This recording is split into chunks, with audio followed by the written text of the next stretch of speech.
ने वहां पर सुनामी अलर्ट कर दिया था। अब ये सुनो, एक ही दिन में सीरीज ऑफ अर्थक्वेक्स, लगभग 150 अर्थक्वेक आए और कुछ तो रिक्टर स्केल पे 7.6 मैग्नीट्यूड के थे। कुल मिला के 50 से ज्यादा लोगों की जान गई, 200 से ज्यादा लोग अभी भी लापता हैं। और ऐसा नहीं है कि ये इस साल की बड़ी घटना है। अगर जापान के बारे में आपको बता दूं कि वहां की ज्योग्राफी ऐसी है कि वो एक साइज्मिक जोन पर है, मतलब टेक्टोनिक प्लेट्स के ऊपर है, वहां पर जब तब अर्थक्वेक्स आते रहते हैं। और क्योंकि ये एरिया समुद्र से घिरा हुआ है तो कई बार अर्थक्वेक की वजह से सुनामी आ जाती है। इनफैक्ट जो 2011 में जापान में सुनामी आई थी वो उस दशक का सबसे बड़ा नेचुरल डिजास्टर था।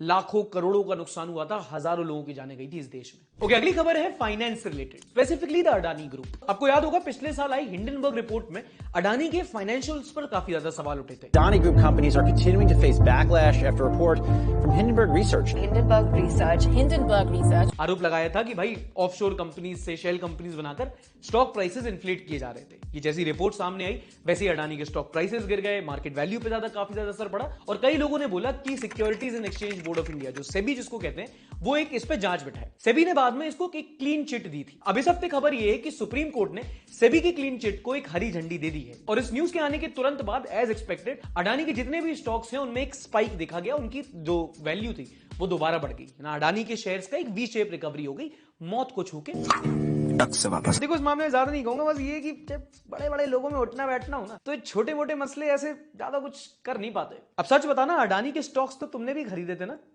अबे जा।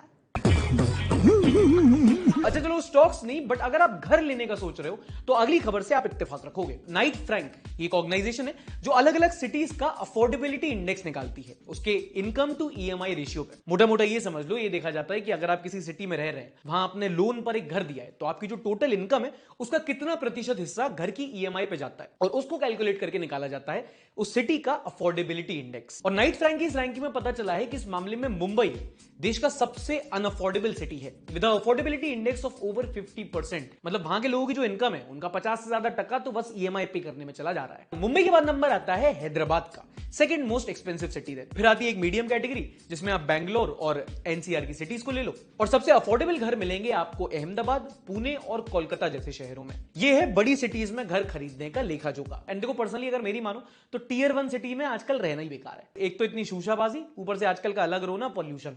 इसलिए अगर आपको सिगरेट का खर्चा नहीं बचाना है तो सबसे प्रैग्मेटिक डिसीजन आज के टाइम पे ये रहेगा, सबसे प्रैक्टिकल, कि आप अजमेर, अंबाला, उज्जैन, इंदौर ऐसी सिटीज में अपना घर लो। कनेक्टिविटी भी अच्छी होती है, ठीक ठाक एमिनिटीज मिल जाती है और घर पर छत के लिए अपनी किडनी भी नहीं बेचनी पड़ती। भैया आप कहाँ रहना चाहते हो? तुम्हारे दिल में। अरे हमें तुम्हारे लक्षण बिल्कुल ठीक नहीं लग रहा। आपको ये वाला मीम याद है? कौन सब्जेक्ट अच्छा लगता है? बैगन। इस बच्चे से पूछा गया था इसका फेवरेट सब्जेक्ट क्या है, इसको लगा सब्जी पूछ रहे हैं तो बोलता बैंगन। खैर, बैंगन ना सिर्फ इस बच्चे का नहीं, बहुत लोगों का फेवरेट होता है, मेरा भी है। और अगर सर्दी का मौसम है तो बैंगन का भुर्ता, उसमें बढ़िया रोटी और मिर्ची के साथ, अगर बिहार साइड हो तो लिट्टी के साथ बढ़िया मिला के खाओ, best food in the world. क्या बात है सर, क्या बात है सर। लेकिन अगर बैंगन को आलू के साथ मिला दो तो worst food in the world. ये मैं नहीं कह रहा हूं, बल्कि टेस्ट एटलस, ये एक वेबसाइट है जिसने 100 worst rated food of the world, मतलब दुनिया के 100 सबसे ज्यादा कम पसंद किए जाने वाले खानों की लिस्ट निकाली है, जिसमें हमारे टिफिन का बेस्ट फ्रेंड आलू बैंगन की सब्जी भी शामिल है। और ये तो हमारी देसी एंट्री है। और बताता हूं क्या क्या है। एक है हकारल, जो आइसलैंड में मिलता है, ये पॉसिबली शार्क मीट होता है, उसको फ्रोज करके से बनाया जाता है। फिर आता है रैमेन बर्गर, वो जो रैमेन जो कोरियन के नूडल नहीं आते, उसका एक बन बनाया जाता है जिसको ऐसे पैटी बना के खाए। मेरे से तो सोचा भी नहीं जा रहा लोग खा कैसे रहे हैं। फिर आती है यरूशलेमी कुगेल, ये मिलती है जेरूसलम में और ये बनती है अंडे ऑलिव ऑयल के कॉम्बिनेशन से, यानी इसको पैन में बनाया जाता है। एक है बुकाडिलो डी कार्ने डी कबेलो, खाने से ज्यादा तो प्रोनाउंस करने में मेहनत है। बेकन, बीन्स, ऑनियन, चीज सबसे बनती है और पसंद नहीं आती लोगों को। खैर, ये तो थी कुछ रैंडम एंट्रीज। अगर आप पूरी लिस्ट पढ़ना चाहो तो tasteatlas.com पर जाकर पढ़ सकते हो। अच्छा, अगली इंटरेस्टिंग खबर सुनो कंज्यूमर अफेयर्स मिनिस्ट्री से। कंज्यूमर अफेयर, क्राइम पेट्रोल कम देखा करो तुम। क्या किसका अफेयर? अरे शर्म करो। हमारे देश की कंज्यूमर अफेयर्स मिनिस्ट्री ने सारे जो भी पैकेज फूड होते हैं उनके मैन्युफैक्चरर को प्राइस पर यूनिट बताने के अब आदेश दिए हैं। प्राइस पर यूनिट पता है कंफ्यूजिंग है, समझाता हूं। इसका मतलब ये है कि अगर आप कोई भी पैकेज्ड फूड जो बाजार से खरीदने जाते हो, उसका उनको एमआरपी, जो मैक्सिमम रिटेल प्राइस है, वो तो बताना ही है, बट उसका प्राइस पर यूनिट, उसका जो लोएस्ट कॉमन डिनोमिनेटर है, वो भी बताना है, ताकि आप और इंफॉर्म डिसीजन ले पाओ। एग्जाम्पल के तौर पर समझाता हूं, मान लो आप बाजार में गए बेसन लेने, ठीक है, उसमें आपको 2 पैकेट दिखे जिसमें लिखा था कि आधी किलो बेसन है वो 50 रुपए का है, अगले में लिखा था कि 1.25 किलो बेसन का पैकेट है वो 110 रुपए का है। और अगर आपको लग रहा है कि क्वालिटी दोनों की सेम है तो आप कैसे डिसाइड करोगे कौन सा वाला ज्यादा सस्ता पड़ रहा है? कैलकुलेटर लेके तो जाते नहीं हो। तो ऐसे ही उन्होंने बोला है कि आप प्राइस पर यूनिट बताओ, मतलब कि ये बताओ कि 1 ग्राम कितने रुपए का पड़ रहा है। अब इसी एग्जाम्पल में इस नए नियम के बाद दोनों पैकेट पे लिखा होगा कि 1 ग्राम बेसन दोनों पैकेट में कितने रुपए का मिल रहा है, तो आप देख लोगे कि हाँ भाई ये सस्ता है ये महंगा है, इसको रखो इसको ले लो, क्योंकि इंडिया आदमी सस्ता ही वाला प्रेफर करता है कि नहीं?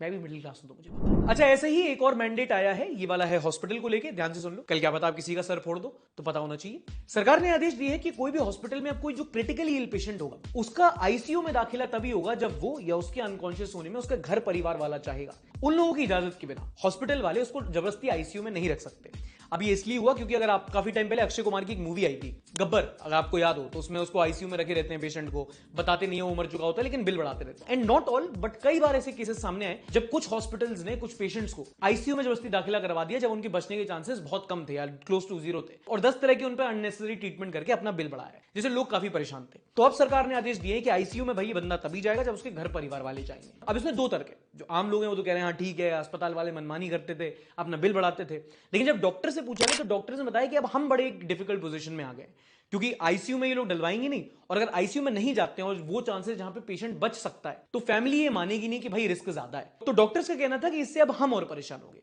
विच I think is a fair point.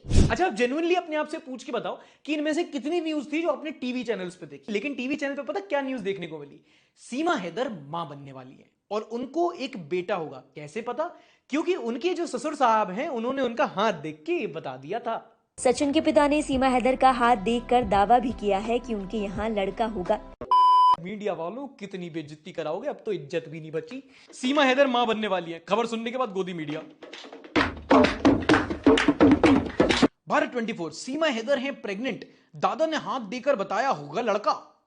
सीमा हैदर एक बार फिर से बनने वाली हैं मां। जी हाँ, वो प्रेग्नेंट हैं और सचिन के बच्चे की मां बनने वाली हैं। सीमा हैदर ने खुद इस बात को, क्या बात है मैडम, तो बताइए इस पे यूएस के प्रेसिडेंट जो बाइडेन ने क्या कहा?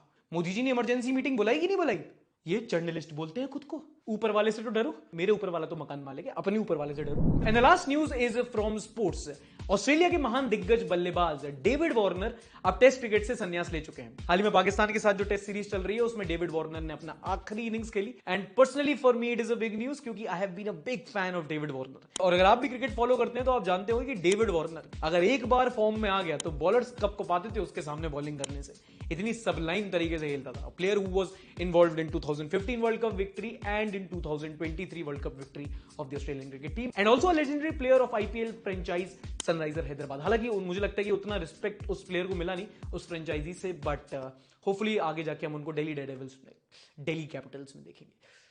Old memories, you know. इस हफ्ते की एक बड़ी कंट्रोवर्शियल न्यूज रही बनारस यानी कि वाराणसी से, और वो इसलिए था क्योंकि आईआईटी बीएचयू की एक इंजीनियरिंग स्टूडेंट को कुछ पॉलिटिकल छुटभइयों ने उसके साथ मोलेस्टेशन किया था, उसका बलात्कार किया था। पूरा केस क्या था? अकॉर्डिंग टू द एफआईआर कुछ दिनों पहले रात को 11 से लेके 1 बजे के बीच में जब ये छात्रा अपने कैंपस में निकली, और अगर आप कभी आईआईटी बीएचयू गए हो तो आपको पता होगा कि आईआईटी बीएचयू का कैंपस बहुत बड़ा है, वो अपने आप में एक मिनी सिटी है। तो अपने कॉलेज कैंपस में बाहर निकली, वहां पर 3 लड़कों ने इसे रोका, इसके साथ मोलेस्टेशन किया, इसका शोषण किया और उसकी वीडियो भी बनाई। जो डिटेल सामने आई उसके अकॉर्डिंग ये 3 अक्यूज्ड, कुणाल पांडे, सक्षम पटेल और अभिषेक चौहान, ये बीजेपी आईटी सेल के मेंबर रह चुके हैं, and that is a big problem.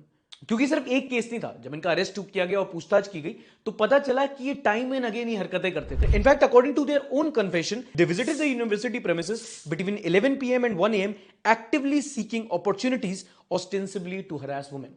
ये लोग जाते थे लड़कियां छेड़ने, और ये एक बड़ी प्रॉब्लम है क्योंकि इनको पॉलिटिकल प्रिटरनेज भी थी। अब देखो, क्योंकि ये रूलिंग पार्टी से ताल्लुकात रखते थे तो मैं ये नहीं कहूंगा कि इनके घर पे बुलडोजर क्यों नहीं चला, वो बुलडोजर जस्टिस कहीं भी हो वो प्रॉब्लमैटिक है, बट अगर आप खुद बीजेपी के सपोर्टर हो तो सोचो ये कितना प्रॉब्लमैटिक है। जो एमपी का भी केस हुआ था जहां उस आदिवासी व्यक्ति पर पेशाब कर दिया गया था, वो भी ऐसे ही एक छुड़वैया नेता था, ये भी छुड़वैया है। और ऐसे लौंडे जिनकी 3 रोटी में अगर मक्खन चिपड़ दो तो अगले दिन ये कमोड पे कमाल कर दें, ये जाके लड़कियां छेड़ते हैं। क्यों? क्योंकि उनको पॉलिटिकल पैटर्नेज मिलता है। अब अगर आप बीजेपी के सपोर्टर हो, कांग्रेस के सपोर्टर, तो आपको खुद से सवाल पूछना चाहिए कि जो पॉलिटिकल पार्टीज जो चुनाव जीतने के चक्कर में, वोट बटोरने के चक्कर में ऐसे लोगों को मेंबर बना लेते हैं, क्या उनकी कोई अकाउंटेबिलिटी नहीं बनती? अगर कोई भी इंसान जो ऐसे अध्यक्ष और ये जिला अधिकारी और फलाना ढिमकाना बन के ऐसे हाथ जोड़ के फोटो खिंचाता है, और अगर वो कोई पॉलिटिकल पार्टी से है, तो इट्स हाई टाइम कि हम उस पॉलिटिकल पार्टी से भी जिम्मेदारी मांगे कि कल जाके अगर ये कोई कांड करता है, अगर कोई लड़की छेड़ता है, किसी को लूटता है, कोई क्राइम करता है, तो आप पे भी जिम्मेदारी होनी चाहिए।